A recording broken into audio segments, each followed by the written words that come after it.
தைப்பூசம் அல்லது மாதப்பூசம் வந்துவிட்டாலே போதும், சிற்றணுக்கள் எல்லாம் சிறகடித்துக் கொண்டு வடலூர் நோக்கி செல்கிறார்கள்.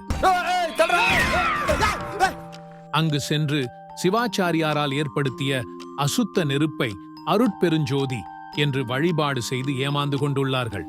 நமது அருட்பெருஞ்சோதி அற்புதக் கடவுள் பஞ்சபூதங்களில் ஒன்றான நெருப்பு இல்லை. வடலூரில் காட்டப்படும் நெருப்பு ஹைட்ரஜன், கார்பன், ஆக்சிஜன் போன்ற அணுக்களை துணையாக கொண்டு எரிந்து கொண்டுள்ளது. அருட்பெருஞ்சோதி அற்புதக் கடவுள் ஒரு அணு இல்லை. நாம் ஒரு அணுவை வேதித்தால் அது ஒளியை வெளிப்படுத்தும்.